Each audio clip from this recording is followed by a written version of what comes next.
best companies, the cleanest companies. They're reducing the oil and gas. They're reducing the methane. They will be the biggest part of the transition, whether you think that or not. Behaviors are going to have to change, and this is one thing we're asking companies.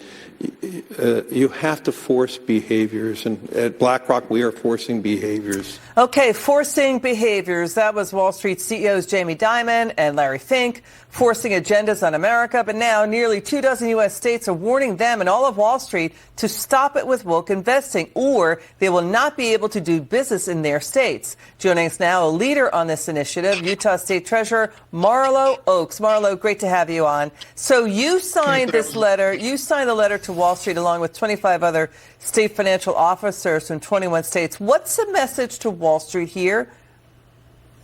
Really, it comes down to the fiduciary standard. We've seen these managers step back from ESG, get off of the net zero climate organizations. But the key issue is really fiduciary standard. We used to have a clear understanding in the United States of what a fiduciary duty was, and that was to do what was in the best interest of the beneficiaries from a financial perspective. But what we've seen is the distortion of that fiduciary duty through the adoption of the phrase long-term. So, for example, labeling climate change as a long-term investment risk provides justification for demanding company action.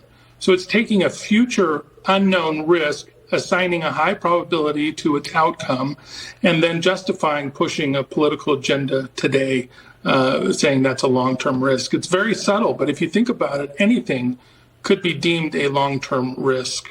Yeah, so that's kind of dangerous stuff, right? It seems ephemeral because, by the way, your letter from these 26 financial officers in U.S. 21 states, it hit the desks of top bosses at Goldman Sachs, Morgan Stanley, Fidelity, Vanguard.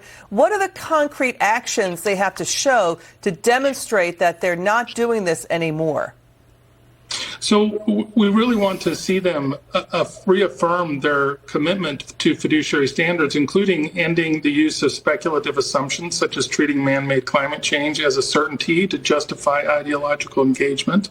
We want to see them halting activism and corporate engagement with passive investment funds and not embedding global political agendas like net zero mandates into corporate engagement.